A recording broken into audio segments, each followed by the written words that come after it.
that's just you. Why does it look like... I don't know what I did. I broke Zoom, everyone. I did. I broke Zoom. So I'm going to try this. It says it's recording. I don't know if it's just Manny on the screen or if it's both of us.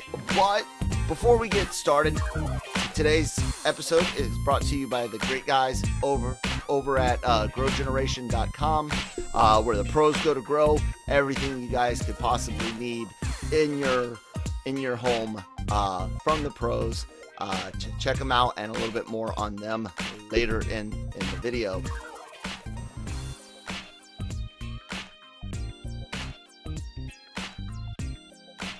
Manny, it is supposed to be a Thursday live show, but if some people don't answer their fucking message, no, I'm joking. Technical issues happen. It is what it is.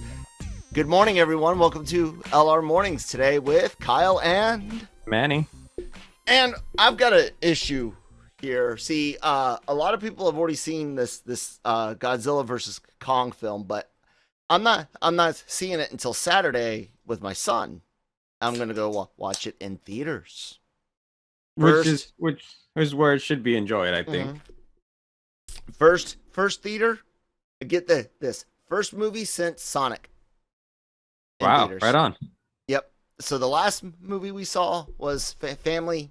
My wife will be shopping instead of joining us in the theater this time because I described before she doesn't like Kaiju. So I don't know what to do about that. I really don't. That sounds like a problem.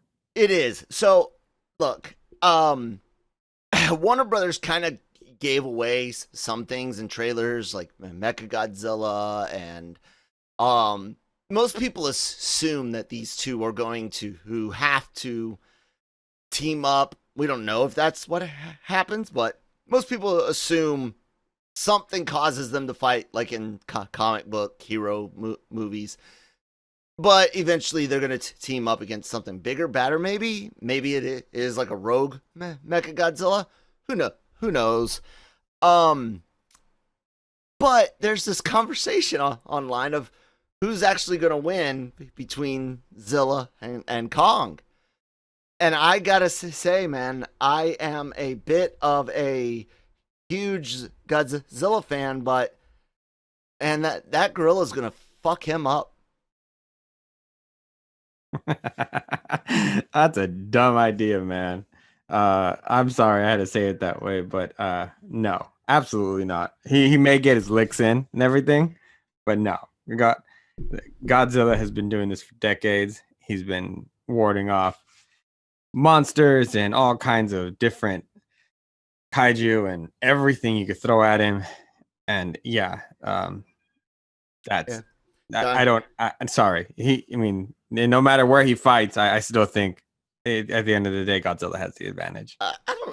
Your Godzilla's taking some big guys down. We think it's always dark when he fights, so we don't know if he's actually gotten any help at all. But it was pretty clear in daylight watching Kong slaughter dinosaurs, giant mutants, giant bugs, humans. I'm always down for watching humans get crushed by kaiju.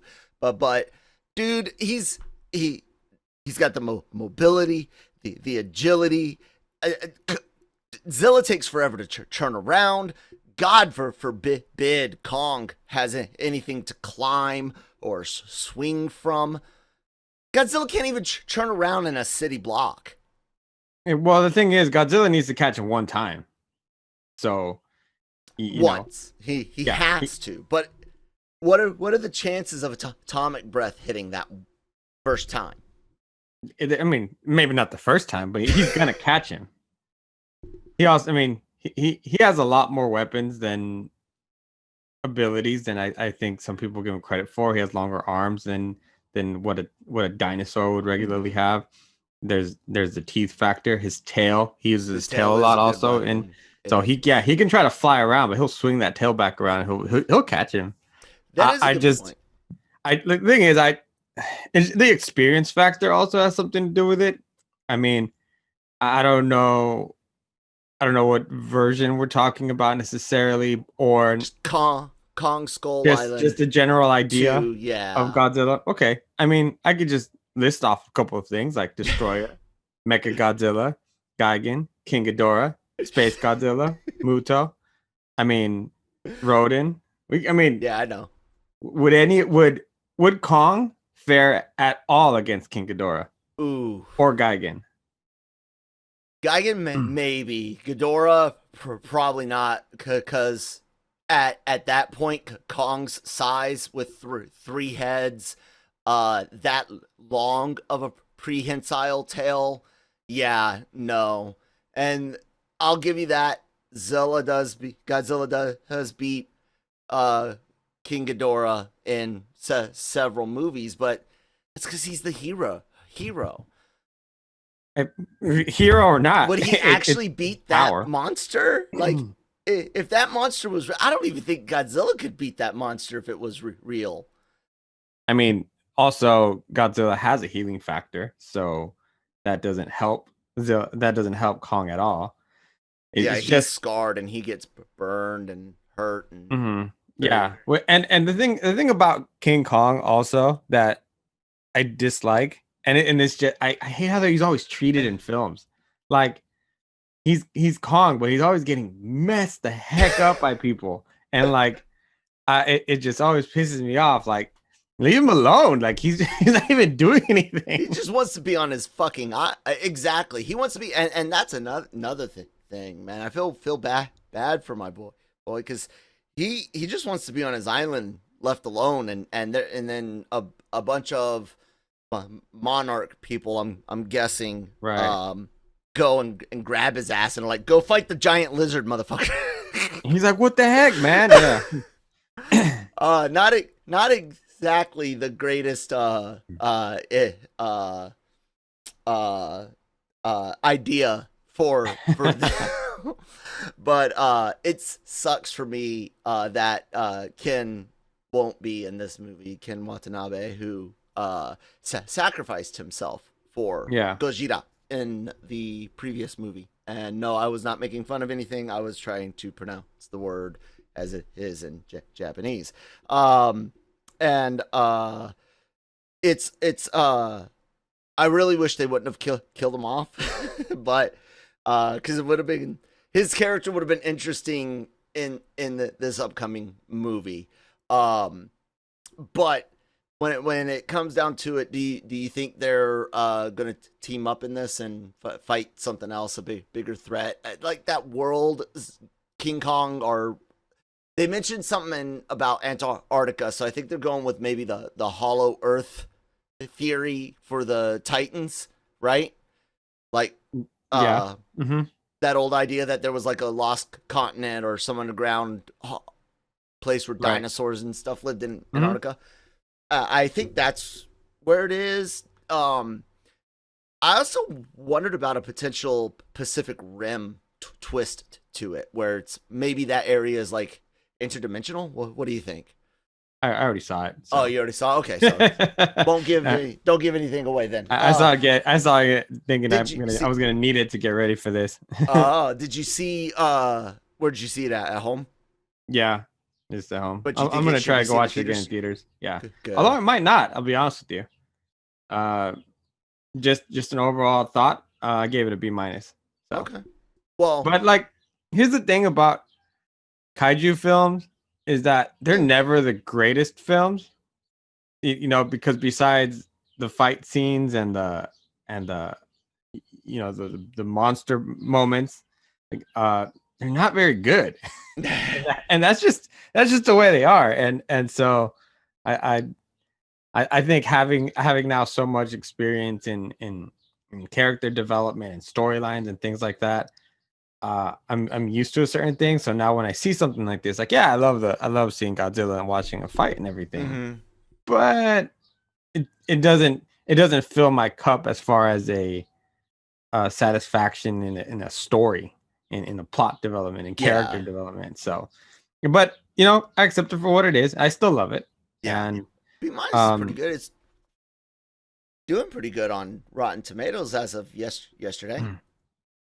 I'm happy for it. I just think that it's a shame that there's a lot of these Snyder people trying to bomb Yep. it, and then right back at them, the Kaiju fans and the Godzilla fans are going back and I don't know what's going on, man. The Warner Brothers opened Pandora's box, which only I thought Sony was capable of. Oh God. And Yeah. Fuck Sony. and they have a problem now in their hands because they're probably going to do this also with Mortal Kombat and Suicide Squad. Until Ayer's version comes out. You're right. So if you guys didn't catch a little bit of what we did and what Manny's getting at is a segment for Thursdays. If we were live, I had videos and stuff and things were ready to go. But Thursday Throwdown or Throwdown Thursdays, debate days, and Godzilla versus Kong coming out this week. And then, like you said, this Snyderverse versus Warner Brothers rivalry. It seemed just like a great day to introduce it to you guys. So I hope you guys kind of enjoyed us bullshitting about who would win in a real fight. But let's talk about this serious issue of review bombing. It's not the first time that phrase has been put around. We know when Captain Marvel came out, Rotten Tomatoes had to like drastically change the things. They eventually went to this partnership with Fandango to verify ticket purchases for verified audience reviews and things like that. But it is so, there are better ways to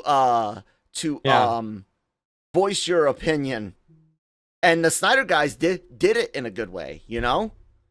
Right. And that Until to now. get their film. Mhm. And then now, well, it's a little different now too, because there's no convention for the moment. Yeah. We know that there's some coming up, but no conventions to rally around. There's a lot of things you can't do. This is like one of the only things you can do. And honestly, it's probably the only way you can get somebody's attention, just because of the fact that most executives aren't going to be looking at Twitter for whatever you write. It's like, we don't care, like, but sometimes they do, and a lot of times they're looking at it a little bit more closely now. But it's just a real shame, because Kong versus Godzilla has nothing to do with this. It's just the fact that it's also on HBO Max. Mm-hmm. And I fear for Mortal Kombat now. Mortal Kombat was good. I had so much fun with Mortal Kombat. Wow. But this is now that because there are some people always defending them. It's like, no, they're not toxic. No, this is toxic. At this point now, we have entered a realm where these people really need to calm the heck down, because. And that is a great segue for our sponsor. If you need to calm down, you might need some help from our friends over at Grow Generation. And because I have this wonderful stutter and word problem, we're going to let Miss Christine tell you guys a little bit more about them. Grow Generation, where the pros go to grow. From propagation to harvest, they have everything you need for your special garden. Grow Generation serves customers across the nation and carries a wide inventory of renowned cultivation brands. Go to www.growgeneration.com, where the pros go to grow. Thank you guys so much for sponsoring us. Make sure you guys go check out growgeneration.com. And thanks, Christine, for the wonderful read. Manny, this patheticness, and that's what it is, right? It's pathetic. It's it is childish. It's not good. You want, like you said, the conventions were good because it's a large group. It's very, very loud, very obvious. You could do the banners and the billboards and stuff like that. But you still have access to Twitter, to emails, to phone calls. Use all that. Tell them you want a haircut of his Suicide Squad. Tell them you want Justice League 2 and 3 from Snyder. you guys got it done once. It's a multiverse.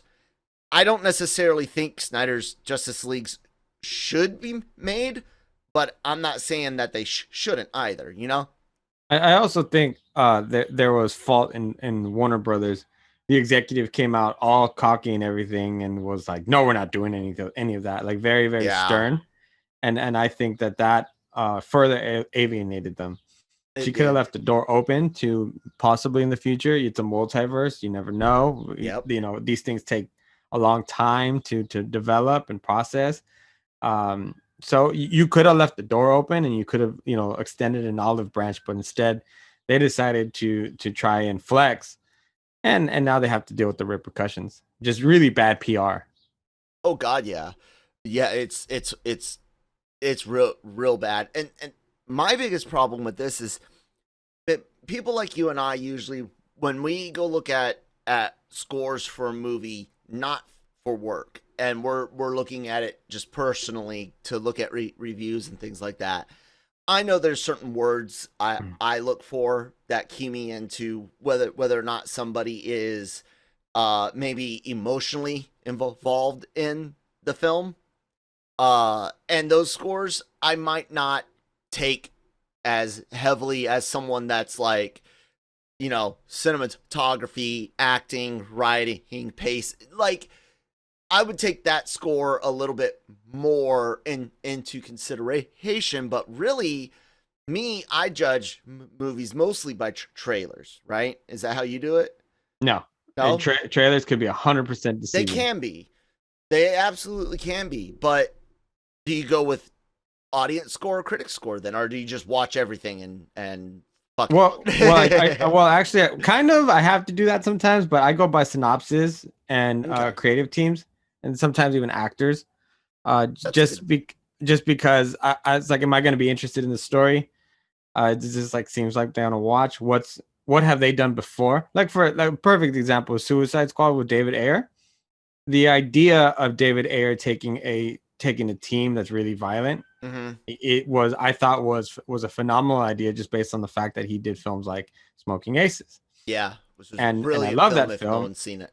And I expected to, you know, to have some level of that in it. And true, there were some moments, but you can tell that, yeah, his thing was butchered and it didn't work. But yeah, sometimes I like looking at trailers. Sometimes I don't. Warner Brothers is a perfect example of why I don't like trailers. Batman v Superman trailer, they decided that for whatever stupid reason, Doomsday needed to be in there as well instead of a surprise. You know, and then they just did it again with Kong versus Godzilla, where they decided that the idea of Kong and Godzilla wasn't big enough, they decided to add Mechagodzilla at the last minute, which I thought was ridiculous. Just let it be a surprise. Let us enjoy the film for what it is. Universal did the same thing with the next Fast and the Furious movie. They had no reason to show Han. Let us enjoy the film. Let us watch it. Let us be surprised and have another one of those captivating moments. Sony showing the moment MJ confronts Peter that she suspects he's Spidey. You know, yeah, it's like it makes me feel like a lot of times the studios don't even believe in their own films anymore. Because it's like, oh yeah, look at this. And I hate that today's episode will be short because this is Manny's first time back. But will you be on tomorrow, Manny, for Friday? I could be on tomorrow. Cool, yeah, cool. Because there's some more stuff like this I wanted to talk about. But do you think some of this is studios now that we're because Nick, for example, said last night he watched Kong versus Godzilla on the TV, and he's like, I'm done with theaters, and I'm like, no, absolutely not. He said, you know, I don't need it anymore. Do you think that what do you think the plurality, not necessarily the majority, because I don't think the majority is either way, but where do you think the plurality of people are right now? If the virus was gone tomorrow, God, Thanos, someone snaps their fingers and it's gone. Does the plurality still want their Suicide Squad at home, or does the plurality want to go to theaters? That's a good question. I think it's split at this point. There's going to be a lot of people like Nick who for good reason want to stay home and watch their films. He has a good point as to, you're not, he spent $15 to watch Kong and Godzilla, and that's already if he just got it for that film particular. There's a lot of other stuff you can be enjoying on HBO Max. Month. Yeah. It's almost free if you think about it. If you're using HBO Max for other series. I know that I binge watch like Big Bang Theory. On the background, I like having Whose Line Is It Anyway, Fresh Prince, whatever. So, and they have all the kaiju movies too. So, well, some of them, not all of them, of course. But but then there's other people like my girlfriend and I who are aching to go back to theaters to be able to enjoy a director's vision on the big screen, because a lot of times they're made for the big screen. They're made for you to enjoy in a theater with an Atmos, a surround sound and whatnot, and a certain visual aspects. IMAX, for example, is one of them. Nolan is very very loves IMAX, and he makes his film so you can enjoy them in that setting, because you won't necessarily get the same. You think you get the same satisfaction, but I can guarantee you a Kong versus Godzilla film on the big screen hits different than it does at home, just because of the massiveness of what the creatures look like. So, and to bring that back to the review bombing thing, because I kind of forgot the question I wanted to ask you, is what I was trying to get is, for those of us, those scores don't necessarily influence us as much about going and seeing a movie, but they can, I think. And I do hear, like, when I was in the Army, my subordinates, my peers, my superiors talking about movies. Oh, I heard that got a B or a C. Oh, I heard that was real low or real high. Do you think review bombing poses a threat to the bottom line, to the money that a movie can make, because people don't necessarily know that it's because of a review bomb? They go check the score. Oh, 62. I'm not seeing that. Do you think that's a factor at all? It could be, absolutely, because that's why Rotten Tomatoes is still in business, because people trust them to for their reviews and for their scores. And so if you're reviewing bombing a movie on the same app, even or on the site, on other sites, then a general audience member who wants to just, hey, is this going to be good? They're going to look at that and go, oh, I guess it's not good, because not even the fans like it. Because a lot of times the people, they'll trust that the people leaving reviews are people of maybe fans of the property or things like that. So it could definitely have a factor. I don't think is it a big impact? I don't know, because I think a lot of times you make a decision on what a movie you're going to watch based on the trailer or just knowing that it's going to come out rather than a review itself. But there are some. It's just, I don't think it's a lot. Yeah.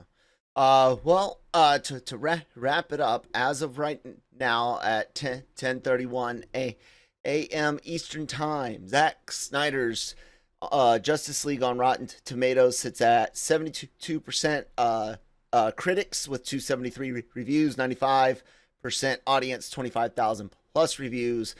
Godzilla vs. Kong, 80% critic with 202 reviews and 1,000 plus audience with 95%. I still say my boy can take down the lizard, but I shall see on Saturday, and you guys can join us tomorrow to talk a little bit more. YouTube has done something kind of weird that I think could have an effect on the entertainment industry. Speaking of us getting our voices heard, so that's something I think I want to talk a little bit about tomorrow.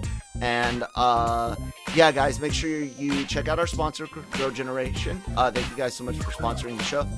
Make sure you guys are checking out LRMonline.com every day for all your entertainment news, needs, and opinions. The YouTube channel, subscribe, hit the bells so you know when all the great shows on anime and Marvel and Star Wars and Big Geek Radio, all that goes up. And of course, all of our wonderful videos are still available, audio format, anywhere you get podcasts. Manny, where can people find you at? You can find me on Twitter at LRM_Emmanuel, or they can find me on Instagram at riddlemetthis_510. And you guys can find me at that Kyle Malone on Twitter. Thank you guys so much for listening, and we will talk to you